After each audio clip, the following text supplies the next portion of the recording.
வணக்கம். நான் இப்போது வரகரிசி சக்கரை பொங்கல் ஸ்வீட் பொங்கல் பண்ண போகிறேன். நான் அதுக்கு தேவையானது 1/2 கப்பு பாசிப்பருப்பு எடுத்துருக்கேன், பைத்தம்பருப்பு, 1 கப்பு வரகரிசி, வெல்லம், நெய், திராட்சை,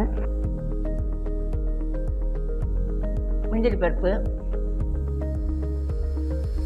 ஏலக்காய் பொடி, ரொம்ப வாட்டர் வச்சுருக்கேன். இப்போ நம்ம ஸ்டார்ட் பண்ணலாம். இப்போ ஒரு வரகரிசிக்கு 3 கப் தண்ணி விடலாம்.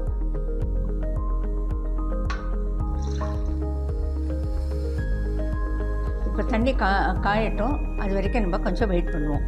இப்போ தண்ணி காஞ்சிட்டும், முதலையே நான் இதை அலம்பி வச்சுருக்கேன். நான் அதனால் இதில் சேர்க்கலாம்.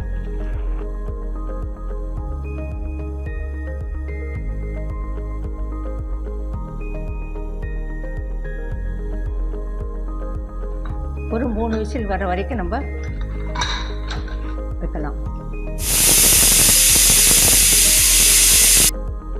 வரகரிசி சாதாரண அரிசியில் நம்ம பண்ணுற பொங்கலை விட இது சுகருக்கு நல்லது, சிறுதானியம் உடம்புக்கு நல்லதுன்னு எல்லாருக்குமே தெரியும் இப்போ நவடேஸ். அதனால் அதுக்கு பதிலாக இதை பண்ணிங்கன்னா நம்ம கொஞ்சம் சுகர் இருக்கிறவா கூட கொஞ்சம் சாப்பிட்டுக்கலாம் நம்ம. அதனால் இது எல்லா விதத்துலேயுமே நிறைய பெனிஃபிட்ஸ் இருக்குது இதில்.